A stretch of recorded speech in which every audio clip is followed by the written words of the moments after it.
Hi எல்லாருக்கும். பத்மபூஷன் அஜித் குமார் அப்படின்னு போட்டது தேட்டரே அதிருது. So after 2 years welcome back to big screens AK shop. We missed you and Vidaamuyarchi. Yes, எல்லாருக்கும் தெரிஞ்ச மாதிரி பிரேக் டவுன் ரீமேக் தான், எல்லாருக்கும் தெரிஞ்ச கதை தான். ட்ரைலர் பார்த்துருந்தீங்கனாலே உங்களுக்கு என்ன கதைன்னு தெரிஞ்சிருக்கும். ஸோ இந்த படத்தோட பாசிட்டிவ்ஸ் அண்ட் ட்ராபேக்ஸ், இது ஒர்க் ஆச்சா இல்லையா, மயில் திருமேனி வந்து எப்படி ப்ரெசென்ட் பண்ணியிருக்காரு அப்படிங்கிறத இந்த வீடியோவில் பார்க்கலாம். ஸோ இந்த படத்தோட பிளாட் என்னென்னு பார்த்துக்கிட்டிங்கன்னா, ஒரு ஹஸ்பண்ட் அண்ட் ஒய்ஃப் வந்து கிராஸ் கண்ட்ரி ரோட் ட்ரிப் போகிறாங்க.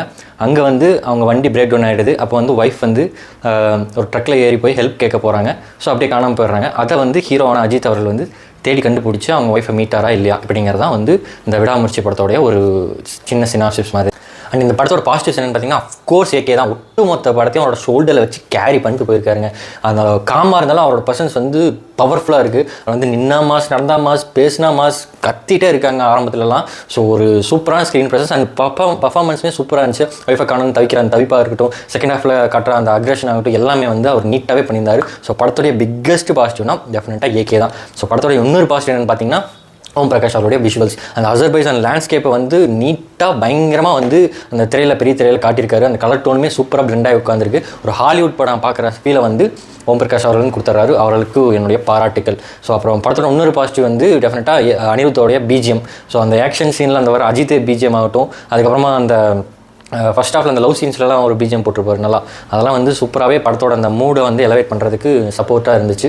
ஸோ அதுக்கப்புறமா இந்த படத்தோடைய பாசிட்டிவ்னு பார்த்தீங்கன்னா, அந்த சவடிகா சாங் ஃபஸ்ட் எடுத்ததையுமே அந்த சவடிகா சாங் போட்டதையும் எல்லாரையுமே ஆட்டம் போட வைக்கிது.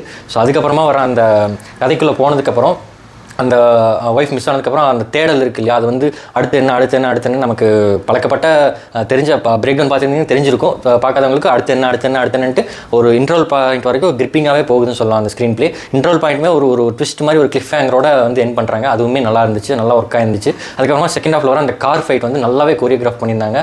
ஸோ அதுக்கப்புறமா வந்து அதுக்கப்புறம் ஒரு சின்ன எஸ்கேப் சீன் இருக்கும் ஏகேக்கு. அது வந்து டூப் போடாமல், ரோப் இல்லாமல் அவரே வந்து பண்ணியிருந்தார். அவரோட எஃபர்ட்டுக்கு வந்து பாராட்டுக்கள். ஸோ தொடர்ந்து அதை அவர் பண்ணிகிட்டே இருக்கார் ஃபேன்ஸ்க்காக. அதுக்கு மிகப்பெரிய சல்யூட் ஏகே. ஸோ அண்ட் அதுக்கப்புறமா வந்து அந்த பத்திக்கிச்சு சாங் படத்துலேயே வந்து ஹைலைட்னா அதான், ஒரு நல்ல எலவேஷனோட அந்த சாங் இருந்துச்சு. அதுலேயும் ஏகேயோட ஸ்க்ரீன் ப்ரெசன்ஸ் வந்து செம பவர்ஃபுல்லாகவே இருந்துச்சு. ஸோ அது ஒரு பாசிட்டிவ். அண்ட் படத்தில் வந்து மினிமல் கேரக்டர்ஸ் தான், பட் எல்லா கேரக்டர்ஸுமே வந்து அவங்களுக்கு கொடுத்த வேலையை கரெக்டாக பண்ணியிருக்காங்க தான் சொல்லணும். குறிப்பாக வந்து ரெஜினா வந்து சில சீன்களில் ஷைன் ஆகிறாங்க. அண்டு த்ரிஷா, அர்ஜுன், ஆரவ் எல்லாருமே வந்து நீட்டான பர்ஃபார்மன்ஸ் தான் கொடுத்துருக்காங்க. ஸோ இதெல்லாம் வந்து இந்த படத்தோட பாசிட்டிவ்ஸ். ஸோ ட்ராபேக்ஸ் என்னென்னு பார்த்தீங்கன்னா, படம் ஆரம்பித்து ஒரு 20 minutes அந்த லவ் போர்ஷன்ஸ் வந்து ஷார்ட்டாக இருந்தாலும் நீட்டாக அப்படியே போயிடுது. அதுக்கப்புறமா இன்டர்வல் பாயிண்ட் வரைக்கும் எங்கேஜிங்காக போயிடுதா. அதுக்கப்புறமா வந்து அந்த ஆக்ஷன் மோடுக்குள்ளே போகிறதுக்கே வந்து ரொம்ப டைம் எடுத்துக்குது. ஃபஸ்ட் ஹாஃப் வந்து டீவியேஷன்ஸே இல்லை, நீட்டாக போயிடுது. செகண்ட் ஹாஃபில் வந்து அந்த ஃப்ளாஷ்பேக்கு அப்புறம் சில சீன்கள்லாம் வந்து டீவியேஷன்ஸ் இருந்தது. ஸோ இது வந்து ஒரு ட்ராபேக்காக தெரிஞ்சது எனக்கு. அண்ட் ஃபர்ஸ்ட் ஹாஃபில் பார்த்தீங்கன்னா, அந்த ஒய்ஃப் மிஸ்ஸிங் ஆனதுக்கப்புறம் ஏகே வந்து ஒவ்வொரு இடத்துக்காக போய் ஒய்ஃப் காணுங்கிற அந்த சுச்சுவேஷன் வந்து எக்ஸ்பிளைன் பண்ணிகிட்டே இருப்பார். அதாவது ஆடியன்ஸுக்கு ஆல்ரெடி தெரிஞ்ச ஒரு விஷயத்த அவர் வந்து திருப்பி எக்ஸ்பிளைன் பண்ணும்போது ஒரு கட்டத்துக்கு மேலே அது வந்து சலிப்பு தட்ட ஆரம்பிச்சிருது. ஸோ அதுவுமே வந்து வேறு லாங்குவேஜில் ஃபாரின் ஆக்டர்ஸோட பண்ணுறதுனால அது கொஞ்சம் வந்து ஒரு ட்ராபேக் மாதிரி தெரிஞ்சிச்சு. ஸோ இது ஒரு ட்ராபேக்காக. அதுக்கப்புறமா வந்து செகண்ட் ஹாஃபில் அந்த எலவேஷன் சீன்ஸ், அந்த ஆக்ஷன் மோடுக்குள்ளே போனதுக்கப்புறம் அந்த ஃபைட் சீக்வன்ஸ்லாம் வந்து இன்னும் கொஞ்சம் பெட்டராக எக்ஸிக்யூட் பண்ணியிருக்கலாமே அப்படின்னு தோணுச்சு. நான் வந்து டக்குன்னு ஃபைட் ஆரம்பிக்குது, டக்குன்னு முடியுது, டக்குன்னு வருது, அந்த மாதிரி தான் இருந்துச்சே தவிர ஒரு சிம்பிளாக ஒரு மாஸ் டைலாக், அந்த மாதிரி மாஸ் டைலாக் எப்படிங்கும்போது பஞ்ச் டைலாக்ல ஒரு சிம்பிளாக ஒரு டைலாக் வச்சுருந்தாலே வந்து அந்த சீனை இன்னும் எலிவேட் பண்ணியிருக்குன்னு தான் எனக்கு தோணுச்சு. எப்படின்னா, ஏகே மாதிரி ஒரு லார்ஜர் தன் லைஃப் இமேஜ் இருக்கிற ஒரு ஹீரோவுக்கு ஒரு பிளைன் அண்ட் சிம்பிளாக வைக்கும்போது அது கொஞ்சம் சில ஹை மூமெண்ட்ஸ் வந்து ஃப்ளாட்டாக முடிஞ்சிருது. அதனால அது ஒரு ட்ராபேக் மாதிரி தெரிஞ்சிச்சு. ஏன்னா அவர் வந்து செகண்ட் ஹாஃபில் அவருக்கு டைலாக்ஸே வந்து ரொம்ப கம்மியாக தான் இருந்துச்சு. ஸோ அதை வந்து இன்னும் கொஞ்சம் பெட்டராக பண்ணியிருந்து, டைலாக்ஸ்லாம் கொஞ்சம் பெட்டராக பண்ணியிருந்து செகண்ட் ஹாஃபோட ஸ்க்ரீன் பிளேவை இன்னும் பெட்டராக பண்ணியிருந்தால் அது வந்து இன்னும் சூப்பர் படமாக வந்திருக்கும். அண்டு அனியோட பிஜிஎம் வந்து நல்லாவே இருந்துச்சு. பட் ஒரு சில இடங்களில் அந்த ஃபைட் சீன்ஸ் எல்லாம் பார்த்தீங்கன்னா, அந்த ரெப்பிட்டேட்டிவாக அந்த அஜித்தே பிஜிஎம் தான் வந்து ரெப்பிட்டேட்டிவாக யூஸ் பண்ணிட்டு இருந்தார். ஸோ அது வந்து ஃபஸ்ட்டு வந்து எல்லாருமே கற்றுனாங்க அஜித்தேன்னு. அது திருப்பி போடும்போது அது வந்து ஒரு ரெப்பிட்டேட்டிவாக ஃபீல் ஆகி எல்லாருமே கத்துறத கொஞ்சம் அந்த சவுண்ட் வந்து கம்மியானது வந்து பார்க்க முடிஞ்சிச்சு. ஸோ இது வந்து ஒரு சின்ன ட்ராபேக் மாதிரி தெரிஞ்சிச்சு. ஸோ படம் வந்து கிளாஸி தான், but too classy for AK image தான் சொல்லணும். பட் ஆனால் இவங்க சோஷியல் மீடியாவில் பில்டப் பண்ணுற மாதிரி ஐயோ படம் மொக்க டிசப்பாயின்மெண்ட், ஐயோ போச்சு அந்த மாதிரிலாம் கிடையாது.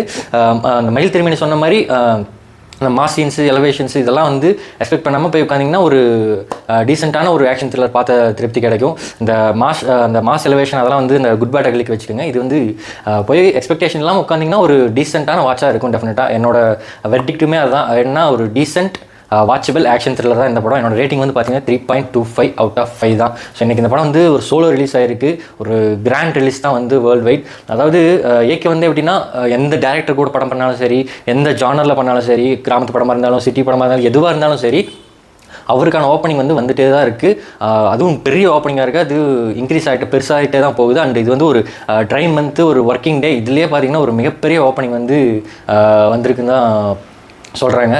ஸோ அவரோட பொட்டன்ஷியல் வந்து இன்னும் பெருசு, இன்னும் பெரிய பெரிய படங்கள் அவர் பண்ணணும். இந்த பிரசாந்த் நீல் மாதிரி டேரக்டர் கூடலாம் அவர் ஒர்க் பண்ணார்னா இன்னும் மாஸாக இருக்கும். ஸோ அது பண்ணுவாருன்ட்டு நம்புகிறோம், வெயிட் பண்ணி பார்ப்போம். அடுத்து வந்து குட் பேட் அக்லி, அதுக்காக மரண வெயிட்டிங். இதில் விட்டு அந்த எலவேஷன்லாம் அதில் ஒட்டுமொத்தமாக வந்து ஆதிக் ரவிச்சந்திரன் வந்து பேக் பண்ணி கொடுத்துருவாருன்னு நம்புகிறேன். ஸோ இதுதான் இன்றைக்கான வீடியோ. அண்டு இது ஏகே படம் ஒரு எண்டு பஞ்சோட முடிக்கலாம். என்ன சொல்லலாம், சின்ன வயசில் இது நிறையா கேட்டிருக்கேன். அது மழை வந்தால் மயிலாடும், தலை வந்தால் தக்காளி தமிழ்நாடே ஆடுண்டா. ஏப்ரல் ஆடலாமாமே. ஸோ நெக்ஸ்ட்டு ஒரு நல்ல வீடியோவில் உங்களை மீட் பண்ணுறோம். ஓகே, பாய் பாய்.